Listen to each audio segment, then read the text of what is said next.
Hello, hello, hello, hello, hello, hello, hello. Wow, y'all are so well behaved. I'm so proud of you. Hi, how are you? We're back. Can you believe it? Hey, I'm vaxxed to the max and relaxed. I hope you are too. That's true. I'm Frank Billingsley. Nice to see you all. Welcome to the Fulfilling Families Luncheon of Arms Wide Adoption Services. I'm thrilled to be your host for the day. After a difficult and distant, year and a half? It seems like 10 years and something like 10 days sometimes. It depends on the day. But quarantines and stay-at-home orders and countless Zooms. I hate Zooms. I just want to be upfront about that. Virtual events. It's nice to be back in person with all of you. So those of you who have been to this event in the past years know that I'm a big supporter of Arms Wide, and I myself am adopted. Thank you. Sadly, I lost my mom and my dad this year. My dad in November and my mom in May.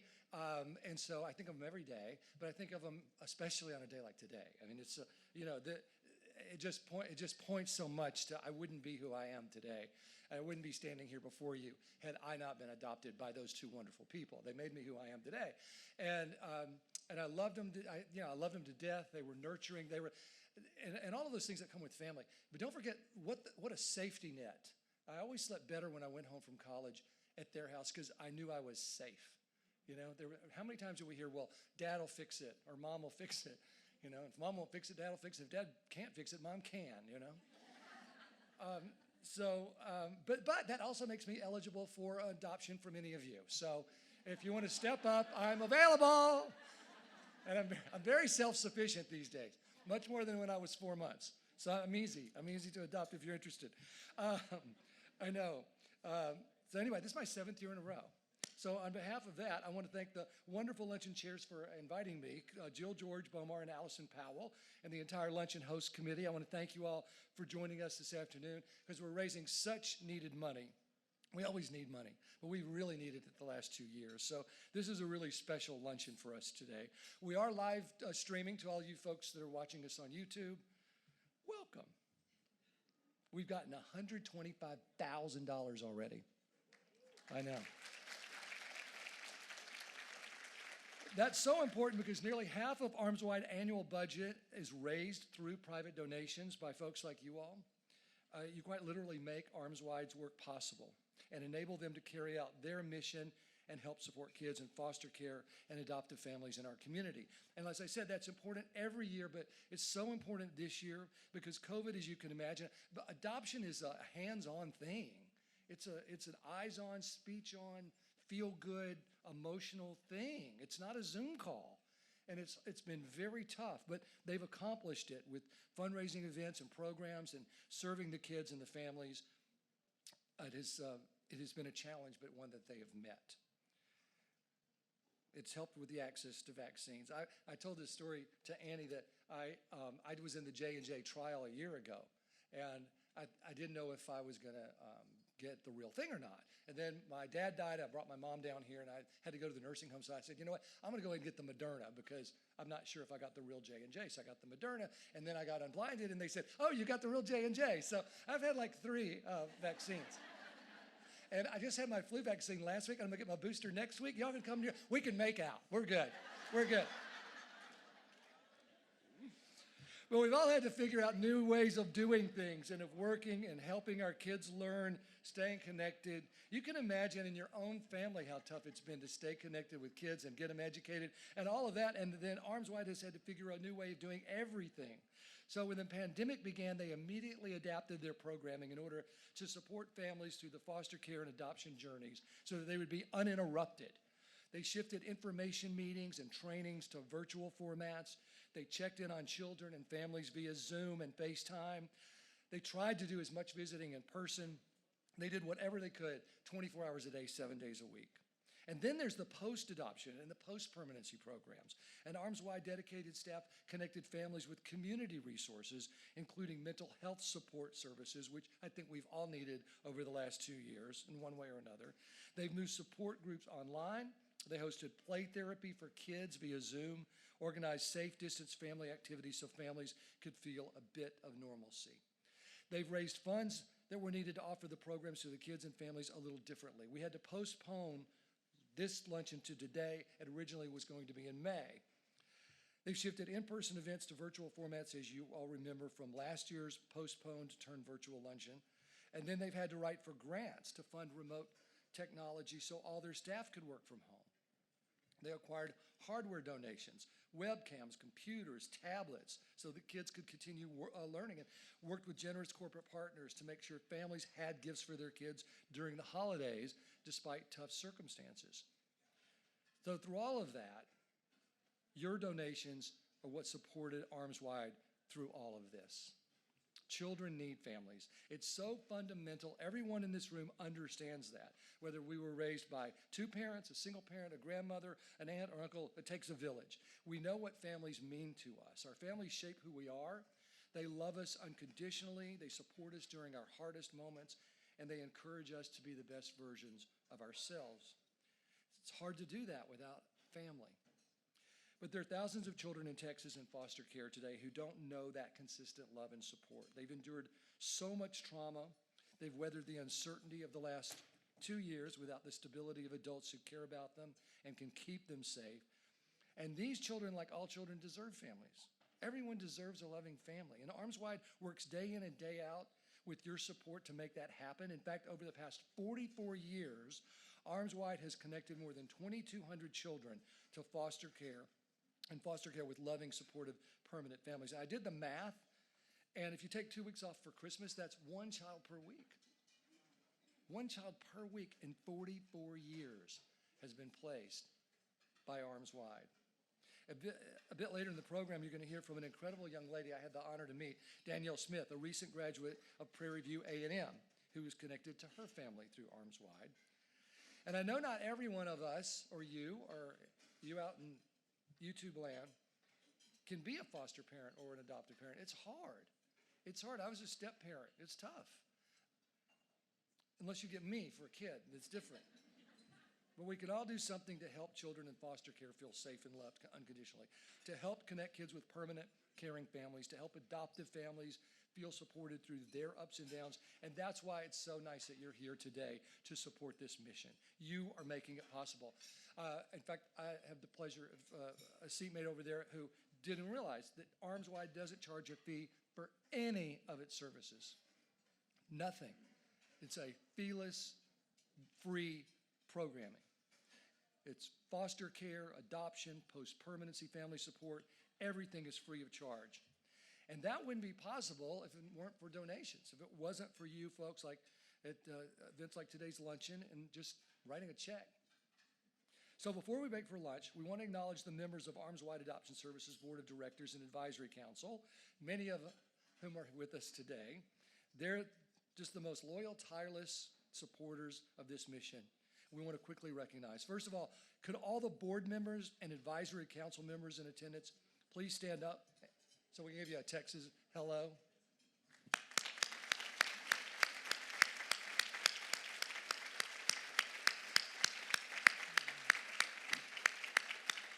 Thank you, thank you, thank you. And we also want to acknowledge this year's luncheon chairs, Jill George Bomar and Allison Powell. It is incredibly selfless to chair a fundraising event and to say yes to the responsibility, especially during a year like we've had. These ladies deserve a medal. Thank you, Jill. And Allison, where are you?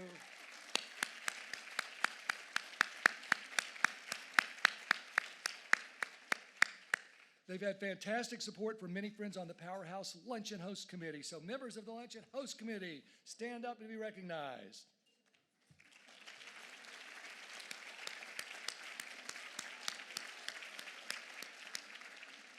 Speaking of lunch, Ruth and Anthony Nocella have generously underwritten the entire luncheon today.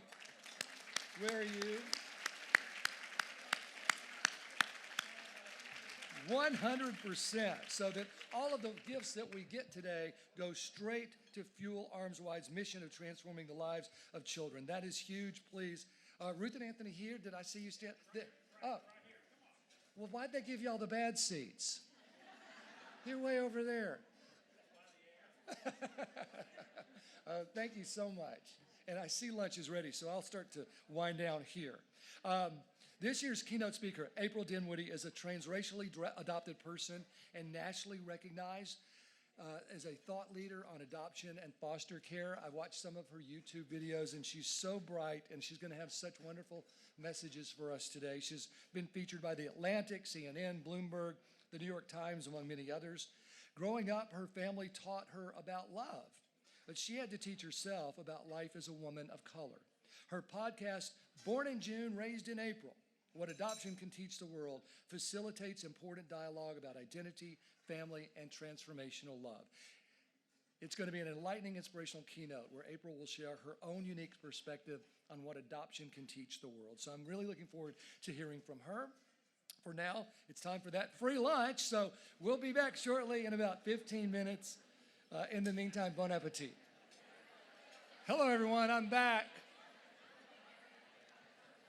Somebody at our table said it's raining. I just want you to know it's not really raining until I say it's raining. And I'm here to say it's raining. All right, we don't want to keep you waiting, so I'm really excited to introduce today's keynote speaker, April Dinwoodie. I visited with her over lunch, and she's just so excited to be here herself. You know, we had amazing weather last week, and we're going to have amazing weather next week. So you just got screwed out of the good weather, I'm sorry. Hopefully we make up for it in hospitality. That's what we do. The weather's not always perfect, but we're always nice. Please welcome April Dinwoodie.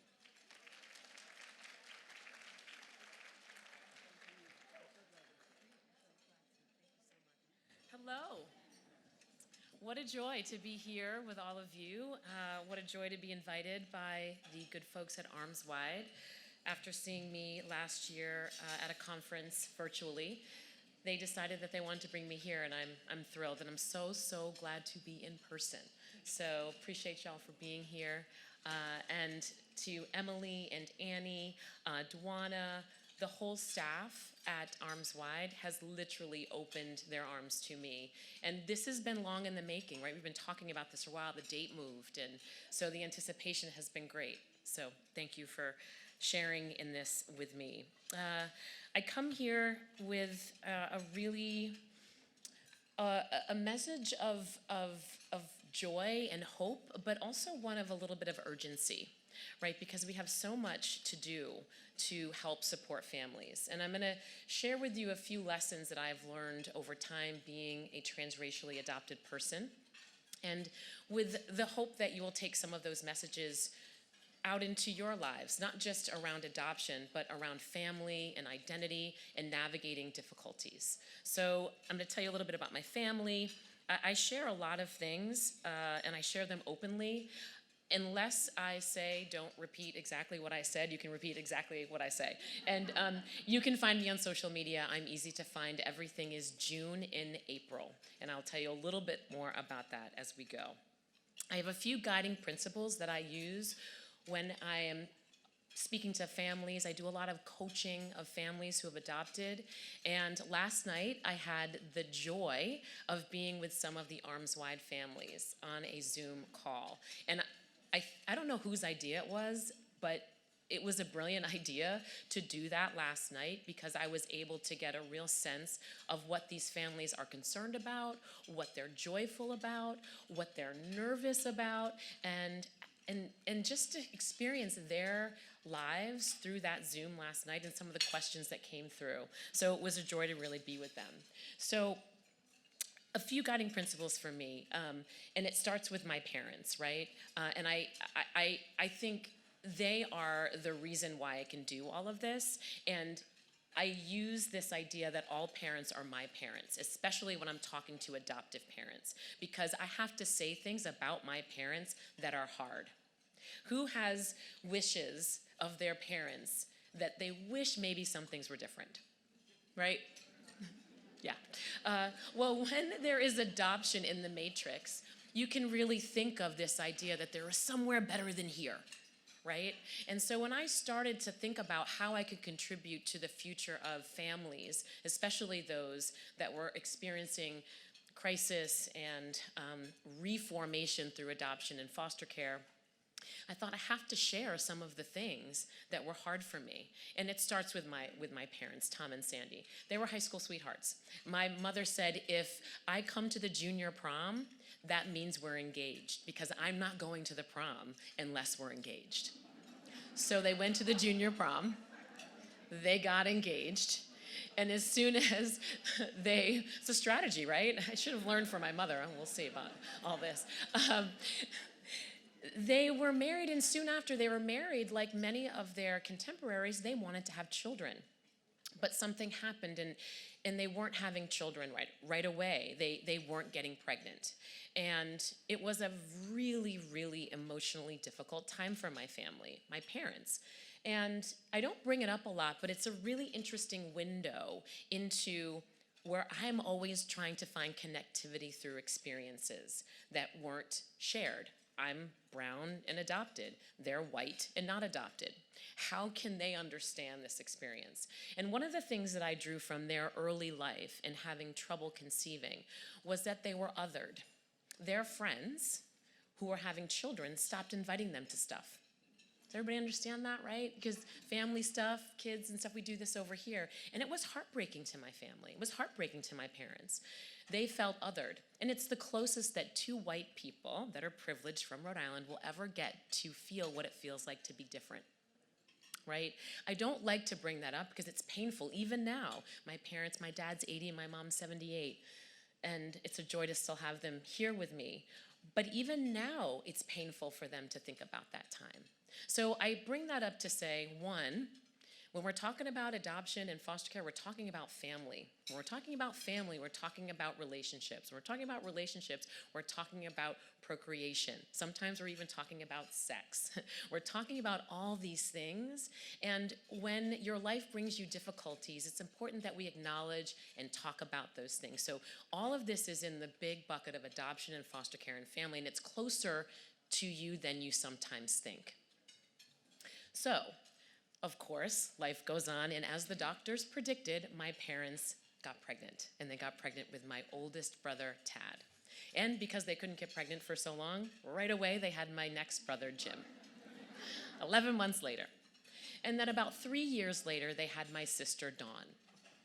And in the process of having children, raising children, becoming a family, they decided that they wanted to parent more, and they thought, wouldn't it be kind of cool if we had 2 boys and 2 girls? That would be really cool.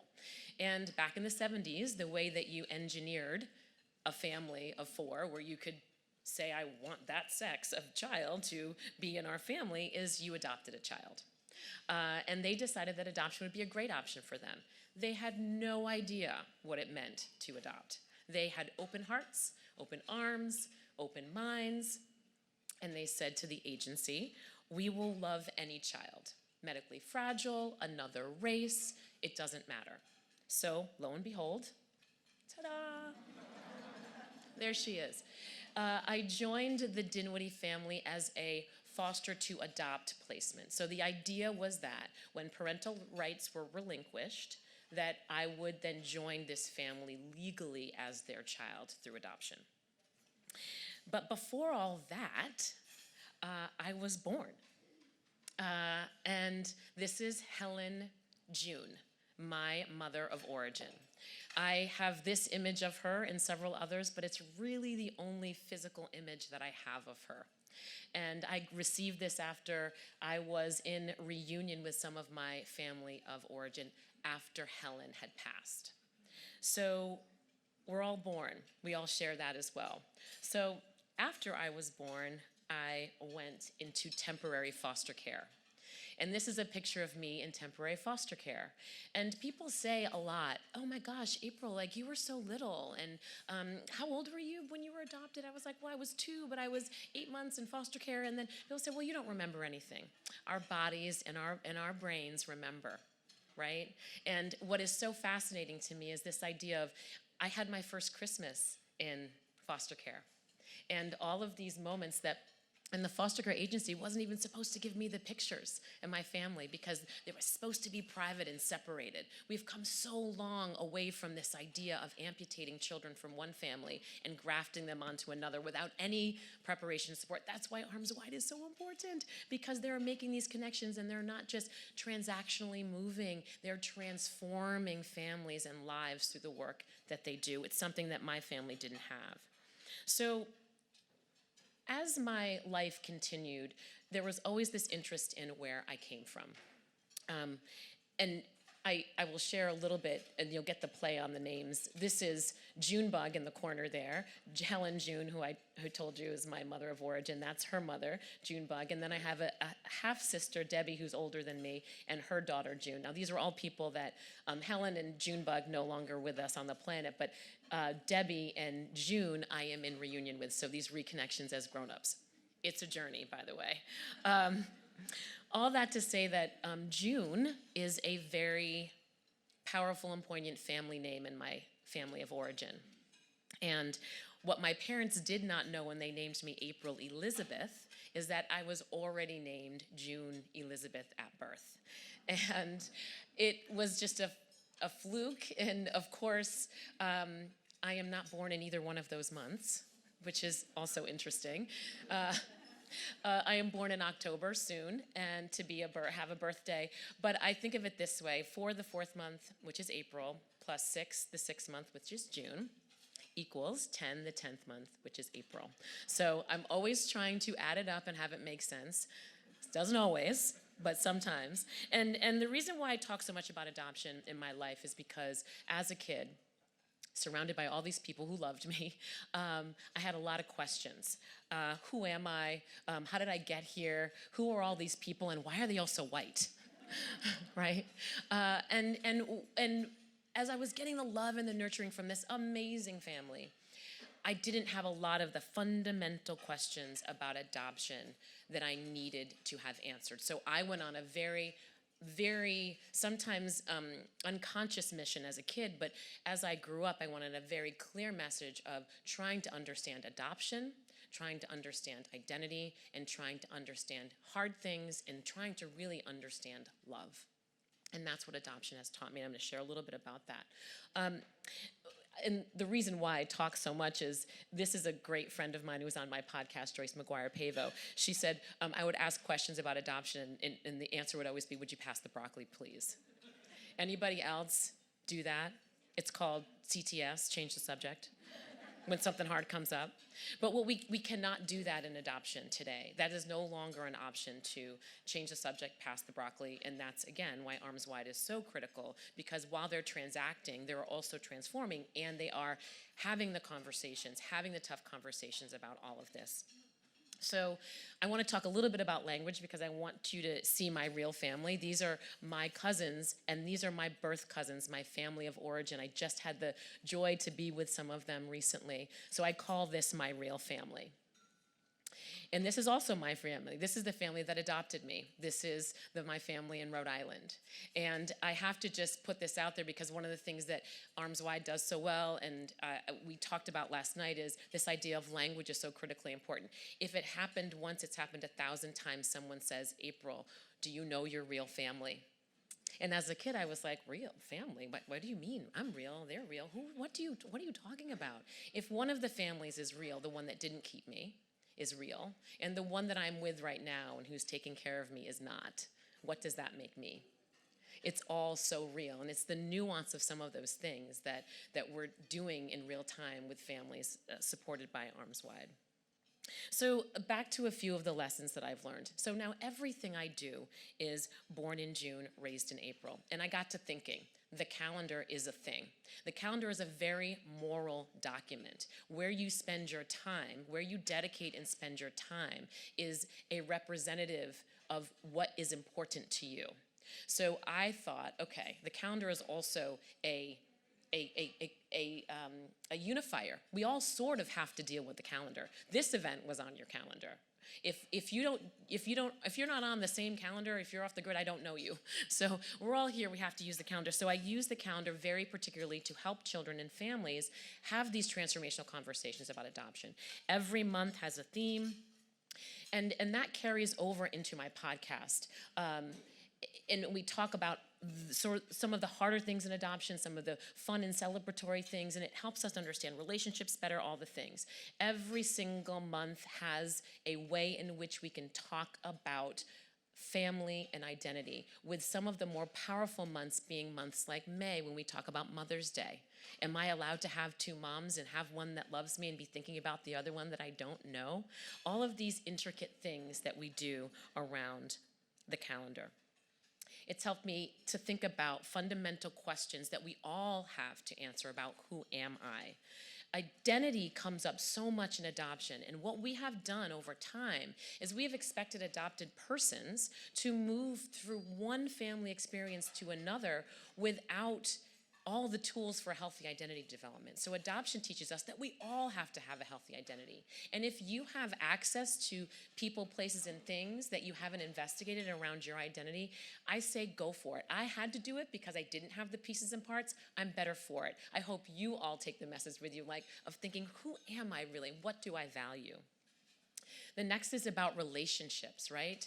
What are healthy relationships? And before we can go into relationships with human beings, we sometimes have to go into relationships with hard things. Adoption teaches us that we have to think about socioeconomics. We have to think about differences of race. We have to think about what people have access to. So relationships to hard things help us with relationships to people. And I'm going to play a tiny clip from one of my recent podcasts to give you a little bit of an idea of what adoption has taught this guest. I think adoption can show us our positionality and our biases, right? Number one. And if you just like take that into every situation, adoption can teach us that everything is complex. Everything may look one way, but it may be another. It's much more nuanced than people think, and everything is. I think kids, as we've been saying throughout this whole conversation, they just know a ton, and we do not give them credit, and we do not give them space, and they absorb so much. And if we learn to engage with them and listen to them, I think we can learn a lot more and, really affect adoption reform. I think adoption can also reform things like best practices in birth and like big systemic things. So we're talking about adoption, but we're talking about bigger things that connect all of us. In the last lesson, there's one tiny lesson after all of these that I'm going to give you, but one more is about facing and embracing difficulties and differences. And one of my dear friends from Harlem, Marcus Samuelson, is an adopted person, and he talks about this on my podcast with him. So here you go. Adoption for me, in many ways, is ahead of the game. We're learning new structure of family, and that is so important. But adoption has sort of kind of done that for a long time. So it allowed us to look at a new, different structure of family, and I think adoption has brought people to that concept across race, religion, country, whatever it is. And love and families and taking care of one another does not have to be in a traditional setting. That's what we think about it. And it's always amazing to me why some people are so deeply invested of what other family structures should look like. Like, wouldn't we all be better off that the more families that we have, that people have support to one another? Who cares if they got two mothers or a black father and a white father or whatever the structure? I'm never invested. The fact that you have neighbors, I'm not invested in how their family structure looks like. I just want to know who my neighbors are. You know what I mean? So that's an amazing message from an amazing human being, but just the idea that family is also a manifestation sometimes of diversity in structures and in different ways in which we experience our lives. And the last message, which is the one I will leave you with, is from Dr. Bruce Perry, who has ties to the Houston area. He just wrote an amazing book called What Happened to You with Oprah Winfrey, which is the alternative to what's wrong with you? Why are you doing that? And in adoption, when we think about trauma, it's so important that we think about behaviors and reactions to life circumstances that may have been difficult. So this is Dr. Bruce Perry's answer to the question of what adoption can teach the world.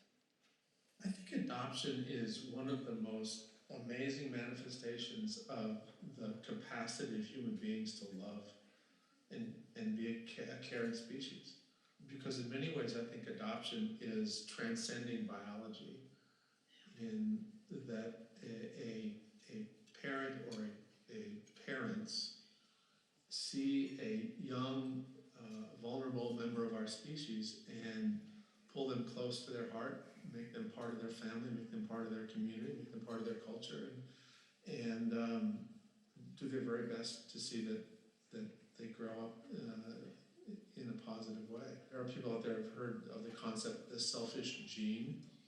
You know, when you do that for people who don't have the same genes that you do, I think it's sort of a very powerful human transcendence of our biology. I couldn't agree more. This is Dr. Berry's book, in case you were wondering what happened to you. It's recommended reading. And I will just say that what Dr. Perry says is actually absolutely true for me. Transformational love from the family that adopted me and held me and did so many things to make sure that I grew up in a healthy and loving and beautiful environment is certainly part of what brings me here today. And I have the beautiful honor and privilege of sharing another beautiful human, Danielle, and I had the opportunity to speak with her dad, Dr. Floyd, here, and I believe the same thing is happening within your family, and I can't wait to hear from you, and I'm going to just give a word about who you are and why it's so important that we hear from you today, okay? So Danielle Smith is a recent graduate of Prairie View A&M and received a Bachelor of Arts in Sociology with a minor in Legal Studies. I have the chills because you are a triumph, okay? Because the statistics tell us that foster youth or young people that have gone through systematic hardship don't fare as well in academics, and that is clearly not the case for you. After being adopted at the age of 4 through Arms Wide Adoption, then Spalding for Children, she found herself with an adoptive family who loved her unconditionally and pushed her to be the best version of herself. Danielle Smith, you are a triumph. We are so delighted that you're able to share with us, so please come and be with us.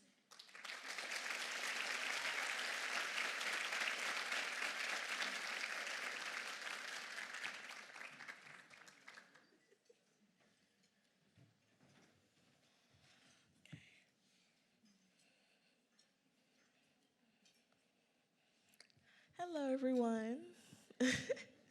So I'm not a professional like April, so I'm gonna be reading off my iPad. But so some of the things, just starting off, she's already said it, but I'm like, dang, she's a professional. She's already said some of the stuff that I was gonna talk about anyway. But so first and foremost, hello. So I wanted to thank God, Arms Wide, for giving me this opportunity, my loving family, and April for that warm introduction. So my name is Danielle Smith, an aspiring corporate attorney and recent graduate from Purdue A&M University with my Bachelor's of Arts in Sociology. So most of you may know me from the blog that Arms Wide published in early July. Well, I was adopted in 2004 from Arms Wide Adoption Services, then Spalding for Children. I would call a few weeks before I was adopted and informed by my foster mother that the highly anticipated day was finally here. I was so excited and went to school the next day and told all my teachers and friends that I was getting adopted, especially the teachers I didn't like. But anyway, so when I got home that day, my foster mom was like, Danielle, the counselor called me from your school today because you told them today was your last day and you were getting adopted. I smiled and said yes, and she held out her arms and gave me the biggest hug. We cried together that day, and I remember her telling me that I was special, and she knows that I'll be all right no matter how far I'll go. So Well, 21 years later, I can honestly say that I'm all right. So, by the grace of the Most High, I'm all right and still standing just like most of you here today. No matter what is thrown at God's soldiers, we always remain victorious in the end. Here I am, 24 years of age, and just landed a job at as the Houston Regional Talent Acquisition Partner for Lowe's, which is a Fortune 50 company. I'm quite sure y'all know that. But so basically, my job entails recruiting store directors, managers, and department supervisors, and many other positions. So if anyone here is looking for a job, let me know. I'm quite sure y'all are all very wealthy, so I don't know. But I know I had 5 minutes, but I was a little nervous. I wanted to get straight to the point. But in closing, I just wanted to encourage everyone to go after your dreams and, most importantly, keep God first in everything you do. Whatever you put your mind to, you can do it, and don't stop until you accomplish those dreams. Thank you.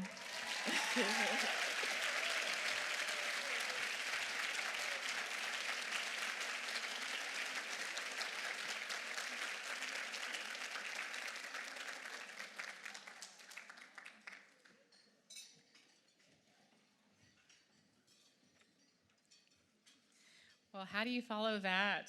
You are an incredible young woman and have, I'm sure, inspired all of us today. I am also not a professional speaker, and I also have notes, so never worry about that. You do you.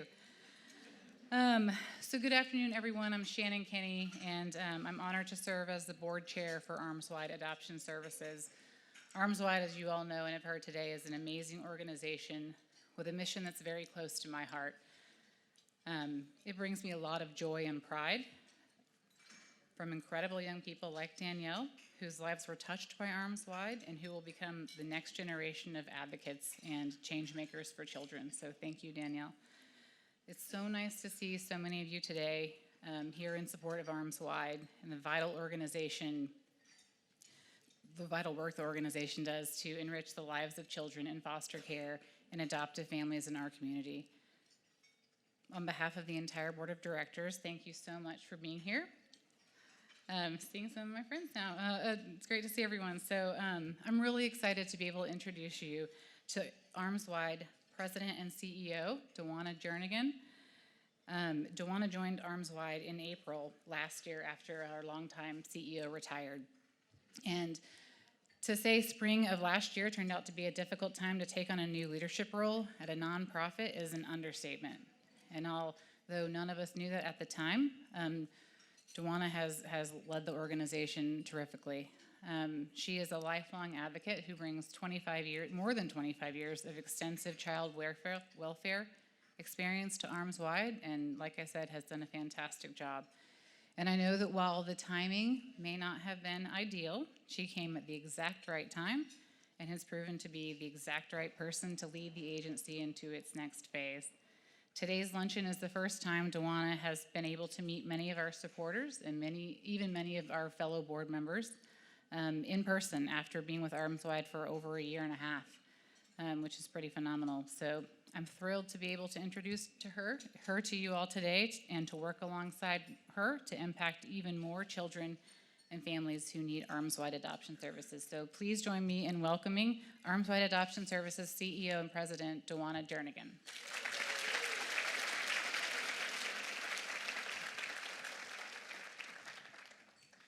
Well, good afternoon. I am thrilled, pretty excited. Seeing all of you here today in person is really exciting for me because, as Shannon said, I started about a month into the pandemic in April of 2020. And so it's a pleasure to be able to see so many folks that I've only been able to see in a little box in Zoom, and to see you all in person today, and to thank you for being here today. First, I want to thank both of our speakers today, our guest speaker, Danielle Smith and April Dinwoodie. Thank you so much for coming to share with us, to share your stories and to trust us with your stories and your experiences. Thank you. Such a way to rejuvenate us and to help people to understand and bring awareness to what adoption truly is. So thank you. Now, when I joined Arms Wide in April of 2020, we were just beginning to grasp the reality of the ways in which the pandemic would change life as we knew it. Throughout these challenging times, the staff at Arms Wide remained resilient and committed to providing high-quality, person-centered services both safely and responsibly. And it was this resilient spirit, coupled with the generous support of all of our supporters, that made it possible to continue serving children and families of Greater Houston and in South Texas. Now, while this is an unprecedented time with many challenges and so much uncertainty, my heart is really filled today with both hope and with gratitude. For months, like seriously, 17 of them, I only knew so many of you from the other side of a camera lens. And I just can't say how special today is to me to get the opportunity to look some of you in the eye and shake hands and say thank you. Thank you for your generous support and for sharing and coming to share this space with us today. I'm grateful for each and every one of you.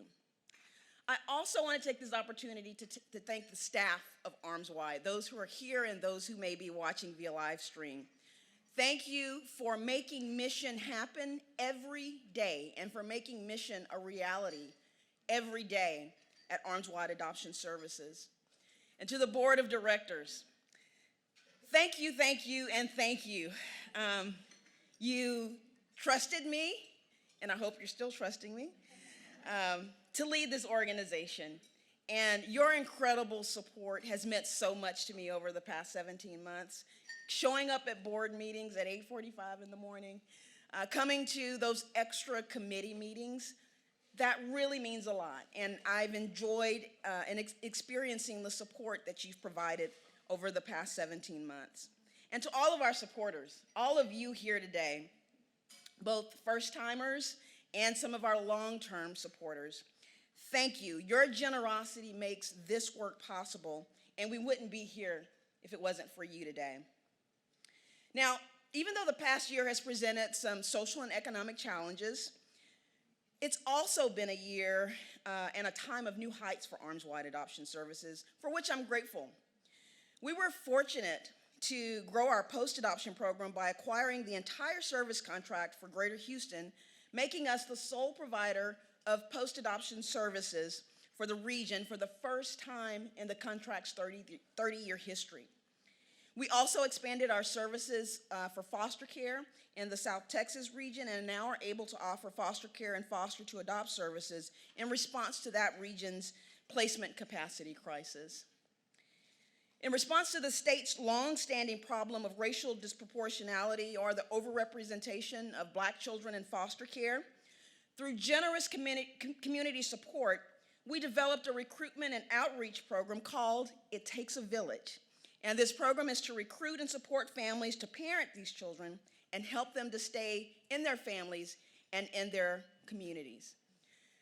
Thank you for helping make things like this happen. Your support through this luncheon and throughout the year enables us to continue to do things like help make it possible for 17-year-old Darian to experience joining a family through adoption at an age where most youth feel like that's just too old for that to happen for them. Because of generous individuals like you, over 9,200 days of care were provided to 56 foster children in foster care until they could transition to permanency. Your support made it possible for therapy and respite services to be provided, enabling 99% of 981 children receiving services through our post-permanency programs to remain with their families. And I might add that all of this was done in the midst of a pandemic. And so that brings me to the hopeful part of this experience. If we can make mission happen in this way with your support in the midst of a pandemic, I am so hopeful and excited and experiencing anticipation about what lies ahead for the future of Arms Wide Adoption Services with your support. And so as I conclude, I want to formally thank and recognize our wonderful, wonderful co-chairs of this luncheon. I want to thank you for fearlessly saying yes to the challenge of chairing a fundraiser during a pandemic year, which was truly a heroic act. So George, Jill, Bomar, Alison, Powell, could you please stand for a moment?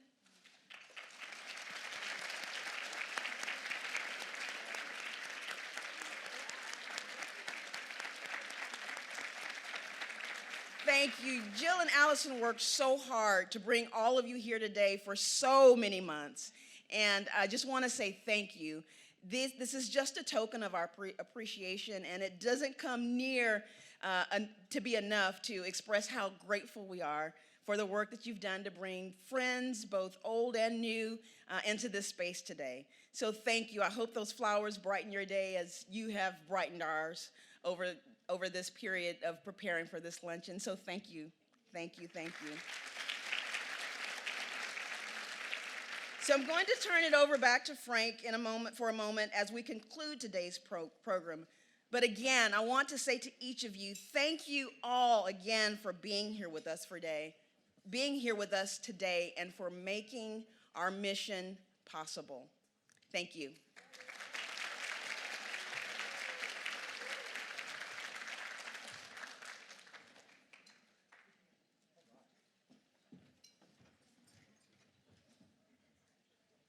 It stopped raining. Those have been wonderful, wonderful comments and remarks. So I'm gonna cut to the chase. You know by now, if you didn't already, that Arms Wide is a small agency making a huge impact on so many children, so many families, bringing so many people together. That's why we're here today. As I mentioned, we've raised $125,000. We would love another 25 to make it an even 150. I know, right? I mean, that sounds like such an easy number, but it takes a lot. There are, if you'd like to contribute today, there are Arms Wide envelopes that look like this on your table. You can write a check. You can QR code. There are QR codes on your table, and that will take you to a link where you can put in a credit card. Don't forget to put your zip code in. I did that the other day. I made a donation, forgot my zip code, and they had to call me. So don't forget that. We'll take your cash, don't forget that. And if you're jealous of those beautiful bouquets, the flowers are for sale. HEB generously donated these. If I was going home from here, I know I would take one. They're $40, $40, 2 20s, I know, or like 10 5s would work. So help us there if you can. We would love a little more money for a very good cause. So don't forget, because of the generosity of Ruth and Anthony Nacella in underwriting today's lunch, 100% of your gifts that are made today go directly toward Arms Wide's mission, 100%. So thank you all for being here again. I've always enjoyed myself. Did I say 7 years running? Hope to see you in May if we can get back on track. Be safe, be careful, get vaccinated. Thank you.